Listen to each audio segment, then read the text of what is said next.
नमस्कार, मेरा नाम है ओम प्रकाश यादव और आप देख रहे हैं वॉइस ऑफ रिपब्लिक। राजनीति में एक शब्द है नैरेटिव्स, नारे गढ़े जान। अब देखिए राजनीति फिजा कैसे बदल रही है इस देश की और इस राज्य की भी।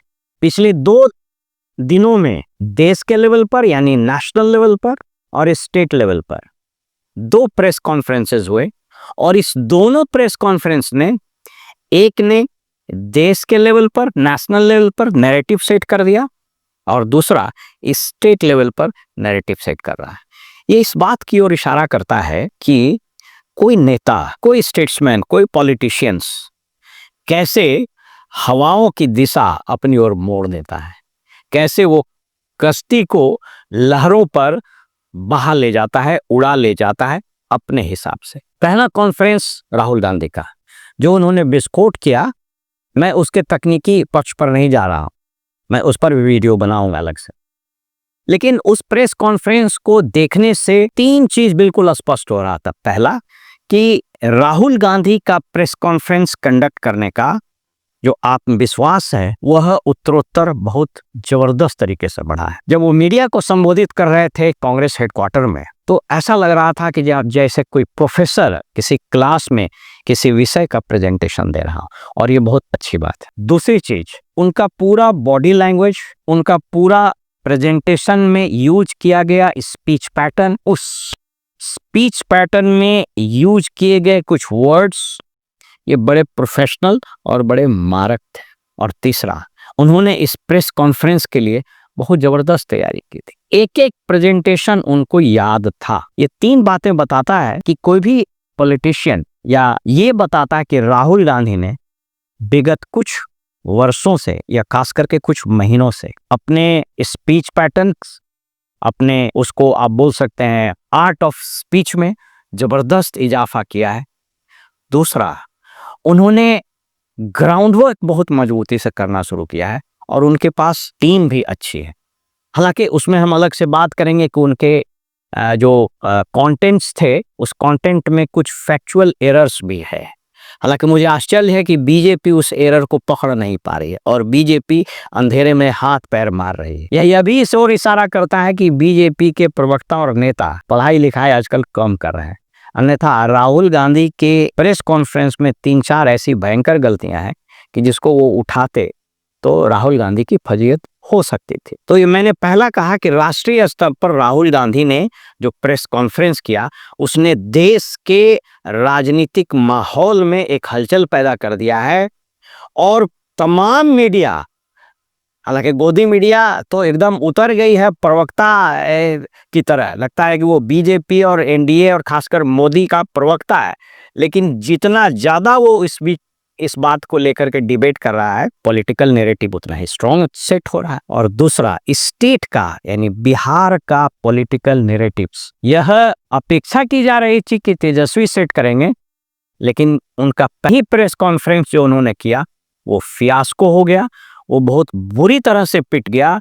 इतना ही नहीं, वो अब इस मामले में कानूनी पचड़े में भी फंसते हुए दिख रहे हैं। तो इस स्टेट में आज की तारीख में जो कोई पॉलिटिकल नैरेटिव सेट कर रहा है तो वो कर रहा है प्रशांत किशोर। अब प्रशांत किशोर और राहुल गांधी के प्रेस कॉन्फ्रेंस के कंटेंट, उनके प्रहार करने के तरीके में जो पैनापन है, उसका क्या कारण है, मैं एक लाइन में बता देता हूं। कोई भी व्यक्ति जब धरातल पर पैदल चलता है, जब वो घूमता है नगरी नगरी द्वारे द्वारे, तो उसके पास इंफॉर्मेशंस की बाढ़ आ जाती है।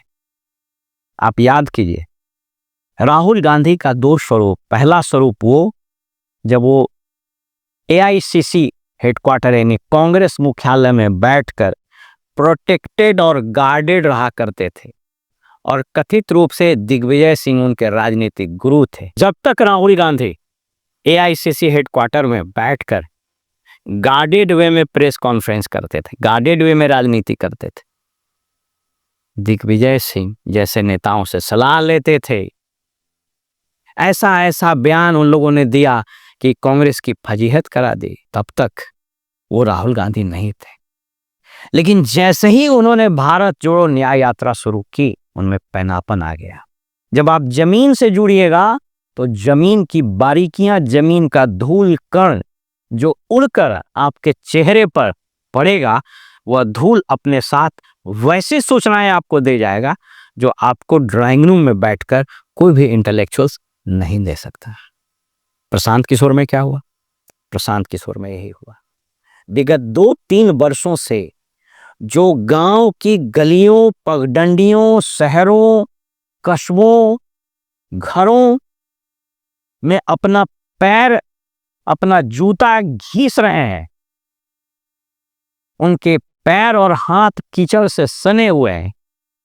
उस कीचड़ ने, उस गंदगी ने, उस धूल ने, उन हवाओं ने उनके पास ऐसे ऐसे सूचना देना शुरू कर दिया है, जमीन से जुड़े हुए लोग ऐसी ऐसी सूचना देना शुरू कर दिया है जो न विजिलेंस दे सकता है आपको, न स्पेशल ब्रांच दे सकता है। और यही कारण है कि ये तमाम सूचनाएं, सोच करके देखिए कि कैसे दिलीप जायसवाल का मामला कितना पुराना था, किसी के पास सूचना नहीं थी। मंगल पांडे का सूचना, सम्राट चौधरी का, और इस तरह के उन्होंने अपने प्रेस कॉन्फ्रेंस में कहा है, और उनके जो लीडर हैं उदय से, कि हम लोगों को लोग सूचना देना शुरू कर दिए। आज जिस लड़के की चर्चा किए कि एक संतोष ऋषिदेव नाम का लड़का के साथ कैसे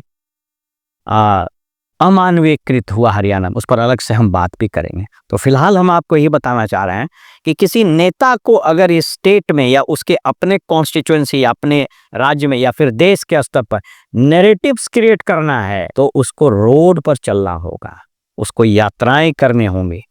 वो गाड़ी से और हवाई जहाज से उतर कर भाषण दे के सर्किट हाउस में प्रेस कॉन्फ्रेंस करके आप लोगों की बात न कर सकते हैं न लोगों की बात आप तक पहुंच सकती, क्योंकि जब तक आप लोगों तक नहीं पहुंचेगा तब तक आप लोगों के लिए नैरेटिव्स क्रिएट नहीं भी कर सकते। फिलहाल हमें इजाजत दीजिए और आप देखते रहिए वॉइस ऑफ रिपब्लिक। नमस्कार।